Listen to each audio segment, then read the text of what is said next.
Ration কার্ডে পরিবার আলাদা কিভাবে করবেন? ধরুন আপনার পরিবারে 8 জন 10 জন সদস্য রয়েছে এবং তাদের সবার রেশন কার্ডে একজন পরিবারের প্রধান রয়েছেন। এখন আপনি চাইছেন ওই সমস্ত সদস্য থেকে 4 জন বা 5 জনকে আলাদা করে নিয়ে আপনার মতো একটা ফ্যামিলি তৈরি করতে, বা ধরুন 3 জন 4 জনকে নিয়ে একটা নতুন পরিবার তৈরি করতে। সেটা আপনি কিভাবে করবেন? দেখুন, অনলাইনে রেশন কার্ডের এই পরিবার বিভাজন মানে ফ্যামিলি আলাদা করার জন্য খুব সহজেই আবেদন করা যায়। আজকের এই ভিডিওতে একদম স্টেপ বাই স্টেপ প্রত্যেকটা অপশান ধরে ধরে আপনাদেরকে দেখাবো কিভাবে আপনিও আপনার পরিবারটাকে খুব সহজেই আলাদা করতে পারবেন। আপনাদেরকে জানিয়ে দিই, ইতিমধ্যে নিয়মে বেশ কিছু পরিবর্তন এসছে, নতুন ওয়েবসাইট তৈরি হয়েছে। তো সেই অনুযায়ী নতুন পদ্ধতিতে কিভাবে আবেদন করবেন, কার ডকুমেন্ট আপলোড করতে হবে, মানে কাদের ডকুমেন্ট আপলোড করতে হবে, আপনি যদি ভুল করেন তাহলে আপনার আবেদনটা রিজেক্ট হয়ে যেতে পারে। চলুন সম্পূর্ণ পদ্ধতি স্টেপ বাই স্টেপ এক এক করে আপনাদেরকে দেখিয়ে দিই। তো বন্ধুরা, রেশন কার্ডের পরিবার আলাদা করার জন্য আপনারা সর্বপ্রথম এই ওয়েবসাইটে আসবেন, food.wb.gov.in। তো বুঝতে পারছেন, gov.in মানে সরকারি ওয়েবসাইট। খাদ্য দপ্তরের এই ওয়েবসাইটে আসার পর ঠিক ওয়েবসাইটটা এইরকম আপনাদের সামনে খুলবে। দেখতে পাচ্ছেন এই মুহূর্তে কিন্তু একদম ওয়েবসাইটে পরিবর্তন হয়েছে, নতুন আপডেট অনুযায়ী আপনাদেরকে দেখাচ্ছি। এখানে প্রচুর অপশান আপনারা পেয়ে যাবেন। তবে আপনারা কি করবেন, ওয়েবসাইটে আসার পর প্রথম এই যে জায়গাটি দেখতে পাচ্ছেন সিটিজেন্স হোম, তো এই যে নিউ ব্লিঙ্ক করছে সিটিজেন হোম, এই অপশানে ক্লিক করবেন। এখানে যখনই ক্লিক করবেন এবার নতুন পেজ আপনাদের সামনে ঠিক এইরকম খুলবে। এই যে দেখুন, এখানে অনেকগুলো অপশান কিন্তু আপনারা পাবেন, দেখতে পাচ্ছেন অনেকগুলো অপশান কিন্তু আপনাদের সামনে এরকম খুলবে। তো আপনারা কি করবেন, এখানে প্রথম যে অপশানটা রয়েছে রেশন কার্ড সম্পর্কিত কর্নার, তো এই যে অপশান রয়েছে, যদি আপনি এই যে নিচের দিকে দেখেন ক্লিক টু নো মোর এই অপশান, এর উপরে ক্লিক করবেন বা এর উপরে যে কোনো জায়গায় ক্লিক করলে নতুন পেজ খুলবে। এবারে আপনারা আবার নিচের দিকে আসবেন। এবার দেখুন রেশন কার্ড রিলেটেড কর্নারে এবার দুটো অপশান গুরুত্বপূর্ণ খুলে গেছে। রেশন কার্ডের স্বসেবা, এখান থেকেও কিন্তু ওই অপশানটা পাওয়া যায়, তবে আপনাদেরকে বলবো এখান থেকে আপনারা করবেন না। আপনারা কি করবেন, এই যে অফিস অনুমোদন প্রয়োজন পরিষেবা, এই যে দেখতে পাচ্ছেন সার্ভিস রিকোয়ারিং অফিস অ্যাপ্রুভাল, এই অপশানের উপরে ক্লিক করবেন। যখনই এর উপরে ক্লিক করবেন এবার নতুন পেজ খুলবে। দেখুন নতুন পেজ খুলে গেছে। এবার আপনারা নিচের দিকে আসবেন।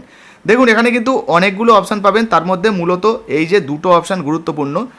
প্রথমে এখানে কি রয়েছে, এই যে দ্বিতীয় অপশানে দেখুন ফর্ম ডাউনলোড করুন এবং অফিসে জমা দিন। আর এখানে যদি আপনি দেখেন অনলাইনে আবেদন করুন, তো আপনারা কি করবেন, এই যে অনলাইনে আবেদন করুন এই অপশানে ক্লিক করবেন বা এই যে নিচে ক্লিক টু নো মোর বিশদে জানতে এখানে ক্লিক করবেন। এখানে ক্লিক করলে এবার আপনাদের সামনে সম্পূর্ণ নতুন কিন্তু একটা পেজ খুলবে, যেখানে আপনাদের কাছ থেকে চাওয়া হবে আপনার আধার কার্ডের নাম্বার। এই যে দেখুন কি বলা হয়েছে, এন্টার আধার নাম্বার। তো এই জায়গায় আপনাকে আপনার যে আধার কার্ডের নাম্বারটা, সেই আধার কার্ডের নাম্বারটা কিন্তু পুরো বসিয়ে দিতে হবে। মনে রাখবেন, যে ব্যক্তি পরিবার আলাদা করতে চাইছেন মূলত তার আধার কার্ড দিয়ে লগ ইন করাটাই ভালো হবে। তো আপনি আপনার যদি পরিবার আলাদা করতে চাইছেন আপনার আধার কার্ডের নাম্বার দিয়ে লগ ইন করবেন। তারপরে এখানে দেখুন বলা হয়েছে আমি এত দ্বারা আধারের মাধ্যমে লগ ইন করার জন্য আমার সম্মতি দিচ্ছি। তো এই যে চেক বক্স রয়েছে এখানে টিক করবেন, সেন্ড ওটিপিতে ক্লিক করবেন, আপনার মোবাইলে ওটিপি আসবে। তো দেখতে পাচ্ছেন অলরেডি কিন্তু এখানে আমাদের মোবাইলে ওটিপি চলে এসছে। তো আপনার মোবাইলেও ওটিপি আসবে, সেই ওটিপিটা আপনারা এখানে সাবমিট করবেন। এখানে কিন্তু একটা নির্দিষ্ট পরিমাণের টাইম পাবেন, তার মধ্যেই সাবমিট করতে হবে। এরপরে এই যে সাবমিট বাটন দেখতে পাচ্ছেন এখানে আপনারা ক্লিক করে দেবেন। সাবমিট করার সাথে সাথে আপনি যার আধার কার্ড দিয়ে লগ ইন করছেন তার রেশন কার্ডের ডিটেলসটা কিন্তু এই জায়গায় পেয়ে যাবেন। এই যে দেখুন এই জায়গায় পুরো রেশন কার্ডে যার নাম রয়েছে তার নাম পাবেন, আরসি নাম্বার মানে রেশন কার্ডের নাম্বারটা পেয়ে যাবেন, সেই সঙ্গে ডেট অফ বার্থ, সমস্ত কিছু, গার্জেনের নাম, সমস্ত কিছু কিন্তু এখানে আপনারা দেখতে পেয়ে যাবেন। তো আমি সিকিউরিটি রিজনের জন্য এটাকে কিন্তু একটু হাইড করে দিয়েছি। এরপরে আপনারা একটু নিচের দিকে চলে আসবেন। নিচের দিকে আসার পর দেখুন এখানে কি বলা হয়েছে, উপরোক্ত রেশন কার্ডটি কি আপনার? তো হ্যাঁ, এটা আমার রেশন কার্ড, তাই জন্য আমি এই যে ইয়েস বাটন রয়েছে এই ইয়েস বাটনে ক্লিক করব। এরপরে ইয়েসে ক্লিক করার পর এখানে দেখতে পাচ্ছেন নেক্সট রয়েছে বা পরবর্তী, এই নেক্সটে ক্লিক করতে হবে। যখনই আপনি নেক্সটে ক্লিক করবেন এবার আপনাদের সামনে কিন্তু আবারও নতুন পেজ খুলবে। দেখতে পাচ্ছেন একটু লোডিং নেবে, এখানে কিন্তু ড্যাশবোর্ড খুলে গেছে। এবারে দেখুন আপনার যে রেশন কার্ডের ক্যাটাগরি সেটা কোন ক্যাটাগরির, টোটাল রেশন কার্ড পরিবারে কটা রয়েছে, কটা অ্যাক্টিভ রয়েছে, কটা ডিঅ্যাক্টিভেট রয়েছে, কটায় কেওয়াইসি আপডেট করা নেই, সেই সমস্ত কিন্তু আপনারা এখান থেকে দেখতে পাবেন। এবারে আপনারা নিচের দিকে চলে আসবেন, এখানে অনেকগুলো কিন্তু অপশান পাবেন। তার মধ্যে যেমন প্রথমেই রয়েছে দেখুন প্রেজেন্ট ফ্যামিলি মেম্বার, তো বর্তমানে আপনার পরিবারে কতজন সদস্য রয়েছে এখানে ক্লিক করলেই কিন্তু আপনারা তাদের রেশন কার্ডের নাম্বার টাম্বার সমস্ত কিছু এখান থেকে দেখতে পাবেন। এই যে দেখতে পাচ্ছেন এখান থেকে কিন্তু দেখতে পেয়ে যাবেন। ঠিক আছে, এবারে আমরা এটাকে আবার তুলে দিচ্ছি, ওখানে পুনরায় ক্লিক করলে এটা কিন্তু আবার চলে যাবে। এবার আমাদের যেটা করতে হবে, আমরা যেটা করব পরিবারকে আলাদা করব, সেই জন্য আমরা নিচের দিকে আসব। এই যে দেখুন এখানে লেখা রয়েছে অনলাইন ফর্ম সার্ভিস, তো এই যে অনলাইন ফর্ম সার্ভিস, তো এই অপশানের উপরে আপনাকে ক্লিক করতে হবে। এখানে ক্লিক করলে এবার যাবতীয় যে রেশন কার্ডের ফর্মগুলো সেগুলো কিন্তু ওপেন হয়ে যাবে। দেখতে পাচ্ছেন সমস্ত কিছু ওপেন হয়ে যাচ্ছে। আপনারা নিচের দিকে আসবেন। আমি কিন্তু মোবাইল থেকেই আপনাদেরকে দেখাচ্ছি যাতে আপনারাও মোবাইল থেকে করতে পারেন। এবার দেখুন এই যে ফর্ম নাম্বার 13, এই ফর্ম নাম্বার 13টাই কিন্তু অনলাইনে আপনাকে ফিল আপ করতে হবে পরিবার বিভাজনের জন্য বা ফ্যামিলি আলাদা করার জন্য। তবে মনে রাখবেন AAY রেশন কার্ড যদি আপনাদের পরিবারে থাকে তাহলে কিন্তু আপনারা এই পরিবার বিভাজন করতে পারবেন না। এখানে সেটাই লেখা রয়েছে, দেখুন AAY এর ক্ষেত্রে পরিবার বিভাজন করা যাবে না। বাকি অন্যান্য রেশন কার্ড যেগুলো রয়েছে সেই সব রেশন কার্ডে করা যাবে। তার জন্য আপনারা কি করবেন, এই যে ক্লিক হেয়ার বা এখানে ক্লিক করুন, দেখতে পাচ্ছেন এই যে অপশান রয়েছে এখানে আপনারা ক্লিক করে দেবেন। এখানে যখনই ক্লিক করবেন এবার আপনাদের সামনে দেখুন ঠিক এই রকম একটা আবেদনপত্রের এন্ট্রি ফর্ম কিন্তু খুলে যাবে। এই যে দেখতে পাচ্ছেন নিচের দিকে চলে আসবেন, কি বলা হয়েছে সার্ভিস টাইপে কি বলা হয়েছে splitting of family form number 13। তো এটা দেওয়া রয়েছে আধার কার্ডের নাম্বারটা, যিনি আবেদন করছেন তো দেখুন তার কিন্তু আধার কার্ডের নাম্বারটা এখানে থাকবে। এখানে আপনি ক্লিক করলেই সেটা দেখতে পেয়ে যাবেন। পরিবারের যে মোবাইল নাম্বার সেটাও কিন্তু এখানে দেখা যাবে। দেখুন এখানে পরিষ্কারভাবে বলা হয়েছে মোবাইল নাম্বার লিখুন, আবেদনকারীদের একজনের হতে হবে। তো যিনি আবেদনকারী সেই আবেদনকারীর একজনের কিন্তু মোবাইল নাম্বার হতে হবে। এরপরে আপনারা এই যে নিচে রয়েছে দেখুন নেক্সট, তো নেক্সটে আপনারা ক্লিক করবেন। যখনই আপনি নেক্সটে ক্লিক করবেন সাথে সাথে কিন্তু আপনাদের সামনে আবারও নতুন একটা পেজ খুলে যাবে। এই যে দেখুন নতুন একটা পেজ খুলেছে, কি বলা হচ্ছে আবেদনপত্রের এন্ট্রি, আবারও কিন্তু ওই রকম ফর্ম খুলে গেছে। এবার আপনাদের পরিবারের যতগুলো সদস্য রয়েছে আপনারা কিন্তু সেই সমস্ত সদস্যদের নামগুলো এখান থেকে দেখতে পেয়ে যাবেন। দেখুন এখানে কিন্তু সেই সমস্ত সদস্যদের নাম রয়েছে, তাদের আধার কার্ডের যে নাম্বারটা সেগুলো কিন্তু দেখতে পাবেন। এই যে দেখুন আধার বা বার্থ সার্টিফিকেট হিসাবে তাদের নাম্বারগুলো এখানে দেওয়া রয়েছে এবং তাদের যে গার্জেনের নাম সেগুলোও কিন্তু এখানে দেওয়া রয়েছে। দেখুন এখানে সমস্ত কিছু কিন্তু আপনারা পেয়ে যাবেন, ঠিক আছে। এবারে আপনারা কি করবেন, এই যে নিচের দিকে দেখুন নেক্সট বাটন রয়েছে না, এই যে নেক্সট বাটন, এই নেক্সট বাটনে আপনারা আবারও ক্লিক করবেন। এবার যখনই আপনি নেক্সট বাটনে ক্লিক করবেন সাথে সাথে আবারও আপনাদের সামনে কিন্তু নতুন একটা পেজ খুলবে। এবারে দেখুন সিলেক্ট বেনিফিশিয়ারি, এতক্ষণ পর্যন্ত আপনারা ফ্যামিলি যে মেম্বার সেগুলো দেখতে পাচ্ছিলেন, এবার সিলেক্ট বেনিফিশিয়ারির যে অপশান সেখানে চলে এসেছি। মানে আপনি কাদেরকে নিয়ে আপনার পরিবার তৈরি করতে চাইছেন। নিচের দিকে আসবেন, এই জায়গায় দেখুন কি বলা হয়েছে আপনি যে পরিবারের সদস্যদের স্থানান্তর করতে চান তা নির্বাচন করুন। দেখুন ভিডিওটা হয়তো একটু বড় হচ্ছে কিন্তু একদম প্রত্যেকটা অপশান ধরে ধরে আপনাদেরকে দেখানোর চেষ্টা করছি। এবারে আপনি কাদেরকে নিয়ে আপনার নতুন ফ্যামিলি তৈরি করতে চান। এবারে এখানে কিন্তু আপনার পরিবারের সমস্ত রেশন কার্ডের নাম্বার পাবেন, তাদের নাম পাবেন, ডেট অফ বার্থ পাবেন, মোবাইল নাম্বার পাবেন, আধার কার্ডের নাম্বার পাবেন, সমস্ত কিছু কিন্তু পেয়ে যাবেন। এবার যাকে আপনার পরিবারে যুক্ত করতে চাইছেন তার পাশে এই যে বক্স দেখতে পাচ্ছেন এই বক্সে আপনাকে ক্লিক করতে হবে। আমি করে দেখাচ্ছি আপনাদেরকে, ঠিক আছে, চিন্তা করার কিছু নেই। একটু নিচের দিকে চলে এলাম। তো এবারে দেখুন যিনি আবেদন করছিলেন, আগেই আপনাদেরকে বলছিলাম না যে যিনি পরিবার আলাদা করতে চাইছেন তার রেশন কার্ডটার নাম্বার এবং আধার কার্ড নাম্বার দিয়ে লগ ইন করাই ভালো, কারণ তারটা অটোমেটিক্যালি এখানে কিন্তু সিলেক্ট হয়ে থাকবে। এই যে দেখতে পাচ্ছেন ওনারটা কিন্তু অলরেডি সিলেক্ট হয়ে রয়েছে, আমি যারটা দিয়ে কিন্তু লগ ইন করেছি এখানে সেই নামে। এবারে আপনি কাকে এই পরিবারের সঙ্গে যুক্ত করতে চাইছেন তাদেরকে সিলেক্ট করুন। যেমন আমি এই রেশন কার্ডটাকে নিতে চাইছি, সেই জন্য আমি এনাকে সিলেক্ট করলাম। এরপরে আমি আবারও নিচের দিকে চলে আসব। নিচের দিকে আসার পর এই পরিবারের এই সদস্যটাকে নেব। দেখুন আমরা কিন্তু অলরেডি 3 জনকে সিলেক্ট করে নিয়েছি, ঠিক আছে। দেখুন উপরে কিন্তু যিনি পরিবারের যে বিভাজন করতে চাইছিলেন তিনি অলরেডি এখানে সিলেক্টেড রয়েছেন এবং পরিবারের সঙ্গে সঙ্গে ওনার যিনি স্ত্রী রয়েছেন ওনাকে আমরা এখানে সিলেক্ট করেছি, ওনার যিনি কন্যা সন্তান রয়েছেন বা বাচ্চারা রয়েছেন, মানে উনি যাকে সিলেক্ট করতে চাইছেন তাদেরকে আমরা সিলেক্ট করে নিয়েছি, ঠিক আছে। এবারে আমরা নিচের দিকে চলে এলাম। এবার আমরা কি করব, এই যে অপশানটি দেখতে পাচ্ছেন স্প্লিট বেনিফিশিয়ারিজ, তো এই যে স্প্লিট বেনিফিশিয়ারিজ এর উপরে আপনাকে ক্লিক করতে হবে। যখনই আপনি এর উপরে ক্লিক করবেন এবারে দেখুন আপনার সামনে আবারও কিন্তু ওই পরিবারের সদস্য সংখ্যাগুলো চলে এসছে। দেখুন এখানে কি বলা হচ্ছে আপনি যাকে বর্তমানে এই পরিবারে যুক্ত করতে চাইছেন সেই সদস্যগুলো এখানে চলে এসছে। এবার ধরুন ভুল করে আপনার হাত লেগে বলুন বা যে কোনোভাবে কোনো একটা সদস্য ভুল চলে এসছে, তো সেক্ষেত্রে আপনি সেই সদস্যকে এই যে ডিলিট অপশান রয়েছে এখানে ক্লিক করে কিন্তু ডিলিট করে দিতে পারেন এই লিস্ট থেকে, আবারও উপর থেকে যুক্ত করতে পারবেন। এবারে আমরা মোটামুটি মিলিয়ে নেব, আপনারাও কিন্তু এখান থেকে মিলিয়ে নেবেন যে আপনি যে সমস্ত সদস্যগুলোকে নিয়েছেন সেগুলো ঠিক আছে কি না। তো আমরা এই যে দেখতে পাচ্ছেন সমস্ত সদস্যগুলোকে ঠিক আছে, এই কটা সদস্যকে আমি নিতে চাই। তো এবারে আপনাকে কি করতে হবে, এই যে পরবর্তী অপশান রয়েছে মানে নেক্সট অপশান রয়েছে এই নেক্সটে ক্লিক করতে হবে।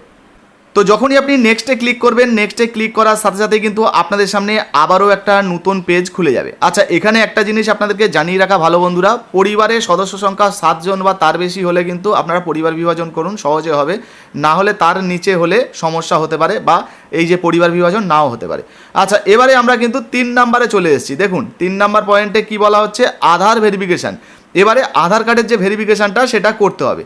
তো এখানে কি বলা হয়েছে, অবশিষ্ট সদস্যের একজনের আধার ওটিপি অথেন্টিকেশন করুন। ঠিক আছে, মানে আপনার বাকি যে পরিবারগুলো রয়েছে, মানে সদস্যগুলো রয়েছে, এদের মধ্যে থেকে যে কোনো একজনের যে আধার কার্ড, সেই আধার কার্ডকে আপনাকে ভেরিফিকেশান করতে হবে। তার জন্য আপনারা চেষ্টা করবেন, আপনাদের ধরুন পরিবারের প্রধানের নাম এইটা, এবং তার পাশে এই যে টিক চিহ্ন রয়েছে, এখানে কিন্তু দেখুন আধার কার্ডের নাম্বার দেওয়া রয়েছে। তো আপনি যদি পরিবারের প্রধানকে সিলেক্ট করছেন, মানে আপনি এনার থেকে সম্মতি নিচ্ছেন আর কি, যে আপনি বর্তমানে এই যে পরিবারটাকে আলাদা করছেন। বা অন্যান্য সদস্য কোনো সিলেক্ট করতে পারেন, যাকে সিলেক্ট করবেন তার কিন্তু আধার কার্ডের সঙ্গে লিঙ্ক করা মোবাইল নাম্বারে ওটিপি যাবে, যেটা আপনাকে সাবমিট করতে হবে। বুঝতে পেরেছেন? তো আমি পরিবারের প্রধান যিনি রয়েছেন সেটাকেই সিলেক্ট করলাম। এরপরে নিচের দিকে চলে আসবো। নিচের দিকে আসার পরে দেখুন, যাকে আপনি সিলেক্ট করবেন পরিবারের প্রধান, সেই পরিবারের প্রধানের নাম, তার রেশন কার্ডের নাম্বার, আধার কার্ডের নাম্বার এখানে কিন্তু শো করবে। এবারে আপনাকে কি করতে হবে, এই যে আই হেয়ার বাই, তো এখানে আমি এত দ্বারা আধারের মাধ্যমে লগ ইন করার জন্য আমার সম্মতি দিচ্ছি। তো এই যে চেক বক্স রয়েছে দেখতে পাচ্ছেন, এই চেক বক্সে আপনাকে টিক করতে হবে। এরপর নিচের দিকে আসবেন, এই যে দেখতে পাচ্ছেন ভেরিফাই আধার, এই ভেরিফাই আধারতে কিন্তু আপনাকে ক্লিক করতে হবে। করলেই যার আধার কার্ড রয়েছে তার আধার কার্ডের সঙ্গে মোবাইল নাম্বারে লিঙ্ক করা যে মোবাইল নাম্বার রয়েছে, সেই মোবাইল নাম্বারে একটা ওটিপি যাবে, যেটা আপনাকে সাবমিট করতে হবে। আমি করে আপনাদেরকে দেখাচ্ছি। এই যে ভেরিফাই আধারে ক্লিক করলাম। তো দেখতে পাচ্ছেন বন্ধুরা, অলরেডি আমরা যে ওটিপিটা এসছে সেটা বসিয়ে দিয়েছি। এবার এরপরে কি করতে হবে, এই যে দেখুন সাবমিট ওটিপি অ্যান্ড নেক্সট, তো এই বাটনে আপনাকে ক্লিক করতে হবে। তো এবারে দেখতে পাচ্ছেন আমাদের কাছে নতুন একটা পেজ খুলে গেছে, যেখানে আপলোড ডকুমেন্ট মানে নথি আপলোড করার যে অপশানটা সেটা চলে আসবে। আপনাকে আপনার যে নথিটা আপলোড করতে হবে, এই যে দেখুন এখানে চলে এসছে ডকুমেন্ট আপলোড করুন। তো এই যে চুজ ফাইল রয়েছে, এখানে ক্লিক করে আপনি কিন্তু ডকুমেন্ট আপলোড করতে পারবেন। তো কার ডকুমেন্ট আপলোড করবেন, মানে কার ডকুমেন্ট আপলোড করবেন, কিভাবে করবেন। এবার প্রশ্ন হচ্ছে কার ডকুমেন্ট আপলোড করবেন এবং কিভাবে করবেন। দেখুন, প্রথমত আপনাদেরকে জানিয়ে দেবো, আপনার পরিবারের যিনি প্রধান রয়েছেন, যার নাম্বার দিয়ে আপনি আধার ভেরিফিকেশান করলেন আর কি, ওই ব্যক্তির মানে পরিবারের প্রধানের আপনি কি করবেন, আধার কার্ড এবং রেশন কার্ড পাশাপাশি রেখে একটা ছবি তুলে নেবেন। আমি অন স্ক্রিনে দেখাচ্ছি, দেখতে পাচ্ছেন। তারপরে যিনি পরিবার আলাদা করছেন, আবেদন করছেন, ধরুন আমি পরিবারটাকে আমার বাবার থেকে আলাদা করে নিচ্ছি। তো এবার আমার মানে যিনি আবেদন করছেন তার আধার কার্ড এবং রেশন কার্ড পাশাপাশি রেখে ছবি তুলে নেবেন। আমি অন স্ক্রিন দেখাচ্ছি, আপনারা দেখতে পাচ্ছেন উপরে পরিবারের প্রধান এবং পরিবারের প্রধানের আধার কার্ড রেশন কার্ড, আর যিনি আবেদন করছেন আধার কার্ড রেশন কার্ড, এই দুটো ছবি আপনারা কিন্তু যে কোনো একটা ফরম্যাটে নিয়ে নেবেন, মানে দুটো ছবিকে জুড়ে একটা করে নেবেন। টোটাল কিন্তু একটা ফ্রেমে 4টে ছবি থাকবে, আর এই 4টে ছবিকে আপনারা পিডিএফ ফাইলে কনভার্ট করে নেবেন। গুগল ডক্স থেকে খুব সহজেই করা যায়, আপনারা ইউটিউবে অনেক ভিডিও দেখে নিতে পারেন, সেখান থেকেও কিন্তু আপনারা কীভাবে প্রসেসটা রয়েছে দেখে নেবেন আর নিয়ে করে নিতে পারবেন। আচ্ছা, এটা হয়ে গেল। এবার অনলাইন থেকে আপনারা এই যে সাইজটাকে, পিডিএফের সাইজটাকে কমিয়ে নেবেন। ঠিক আছে, ধরুন পিডিএফ কম্প্রেসর লিখে আপনি আন্ডার 300 কেবি লিখবেন, সার্চ করবেন, ওয়েবসাইট চলে আসবে, আপলোড করে দেবেন, দিয়ে আপনারা একটু সাইজটাকে কমিয়ে নেবেন, 300 কেবির মধ্যে করে নেবেন, নিয়ে তারপরে আপলোড করে দেবেন। তো বুঝতে পারলেন বন্ধুরা, এইভাবে আপনিও কিন্তু ডকুমেন্ট তৈরি করে নেবেন। ডকুমেন্ট তৈরি করার পর সেটাকে আপলোড করবেন, অবশ্যই 300 কেবির মধ্যে আপনারা রাখবেন। অনলি জেপিইজি এবং পিডিএফ ফাইলে কিন্তু এখানে অ্যালাউ রয়েছে, তো এই ফরম্যাটের মধ্যেই আপনারা করে নেবেন। এবারে এখানে দেখুন বলা হয়েছে আমি এত দ্বারা ঘোষণা করছি। তো এখানে কি বলা হয়েছে, এখানে দেওয়া সমস্ত তথ্য আমার জ্ঞান ও বিশ্বাস মতে সত্য। এখানে দেওয়া কোনো তথ্য যদি কোনো সময় ভুল বা বিভ্রান্তিকর বলে মনে হয়, মানে প্রমাণিত হয়, তবে আমি দায়ী থাকব এবং এই ক্ষেত্রে আইন অনুযায়ী ব্যবস্থা নেওয়া হতে পারে। তো বুঝতে পারছেন, কোনো সময় ভুল বা বিভ্রান্তিকর বলে প্রমাণিত হয় তবে আমি দায়ী থাকব। তো অর্থাৎ আপনি যে ঘোষণা করছেন তার জন্য এই যে চেক বক্স রয়েছে দেখতে পাচ্ছেন, এই চেক বক্সে আপনাকে টিক করতে হবে। এরপরে এখানে দেখুন আবারও বলা হয়েছে যে আধারের নাম, লিঙ্গ এবং জন্ম তারিখ আমার রেশন কার্ডে যুক্ত হলে আমার কোনো আপত্তি নেই। তো এই চেক বক্সে আপনি টিক করে দেবেন। ঠিক আছে, এই যে দেখতে পাচ্ছেন, এই যে টিক করে দিলাম। এরপর নিচে দেখুন এই যে ফাইনাল সাবমিট রয়েছে, এই ফাইনাল সাবমিটে আপনারা ক্লিক করে দেবেন। তো ফাইনাল সাবমিট করার সাথে সাথে আপনাদের এই যে পরিবার বিভাজনের ফর্মটা অনলাইনে সেটা কিন্তু সাবমিট হয়ে যাবে। এই যে দেখতে পাচ্ছেন সেভ সাকসেসফুলি হয়ে গেছে, অর্থাৎ আপনার যে ফর্মটা সেটা কিন্তু জমা পড়ে গেছে। এখানে আপনার মোবাইল নাম্বার, আধার কার্ডের নাম্বার, শেষের কটা সংখ্যা সেগুলো কিন্তু দেখতে পাবেন। এবার আপনি যদি স্ট্যাটাস চেক করতে চান তাহলে উপরে যে সিটিজেন্স হোম রয়েছে এখানে ক্লিক করবেন, চেক অ্যাপ্লিকেশান স্ট্যাটাস এখানে ক্লিক করবেন, করলেই অ্যাপ্লিকেশান স্ট্যাটাসটা কী পরিস্থিতি রয়েছে সেটা দেখা যাবে। এই যে দেখতে পাচ্ছেন এখানে আপনার আধার কার্ডের number, mobile number, application submitted সমস্ত কিছু দেখাচ্ছে, অনলাইনে করেছেন। আর এর পাশে যে ভিউ অপশান রয়েছে দেখতে পাচ্ছেন একদম শেষে, এই ভিউতে আপনি যখনই ক্লিক করবেন এবারে আপনার স্ট্যাটাসটা এই মুহূর্তে কী রয়েছে সেটা কিন্তু আপনি দেখতে পাবেন। এই যে দেখুন অ্যাপ্লিকেশান পেন্ডিং রয়েছে, যদি আপনারটা অ্যাপ্রুভ হয়ে যায় এখানে অ্যাপ্লিকেশান অ্যাপ্রুভ দেখাবে। তো দেখতে পেলেন এইভাবে আপনিও কিন্তু আপনার রেশন কার্ডের যে পরিবার সেটাকে আলাদা করার জন্য মানে পরিবারকে বিভাজন করার জন্য আবেদন করতে পারবেন অনলাইনে। তবে অনলাইনে আবেদন করার পর যারা আধিকারিক রয়েছেন, স্যারেরা রয়েছেন, তারা ভেরিফিকেশন করবেন, ডকুমেন্ট ভেরিফিকেশন করবেন, করার পর কিন্তু আপনারটা অ্যাপ্রুভ করবে। মাঝখানে ধরুন আপনি শনিবার আবেদন করছেন, রবিবার আবেদন করছেন, সেক্ষেত্রে তো ছুটির দিন থাকছে, ফলে সোমবার হয়তো বা মঙ্গলবার হয়তো আপনারটা অ্যাপ্রুভ হতে পারে। আর যদি আপনার ডকুমেন্ট মিসম্যাচ হয় বা কোনো ভুল ত্রুটি থেকে থাকে তাহলে কিন্তু রিজেক্টও হয়ে যেতে পারে। তাই সাবধানে কিন্তু ফর্মটা ফিল আপ করবেন। যাই হোক, এইভাবে আপনিও করতে পারেন। আপনার যদি কোনো প্রশ্ন জিজ্ঞাসাবাদ থাকে অবশ্যই কমেন্ট সেকশনে কমেন্ট করে জানাবেন। ভিডিও ভালো লাগলে লাইক দিয়ে শেয়ার করে দেবেন। ফেসবুক থেকে দেখছেন, এখনও পর্যন্ত যদি ফলো না করে থাকেন তাড়াতাড়ি ফলো করে নিন। এই ধরনের গুরুত্বপূর্ণ ভিডিও কিন্তু সবার আগে আমাদের কাছেই পাবেন। আর হ্যাঁ, যারা ফেসবুক থেকে দেখছেন কিন্তু আমাদের ইউটিউব চ্যানেলটিকে সাবস্ক্রাইব করেননি, অবশ্যই করে নেবেন। ভিডিওটা কিন্তু শেয়ার করতে ভুলবেন না বন্ধুরা। ধন্যবাদ।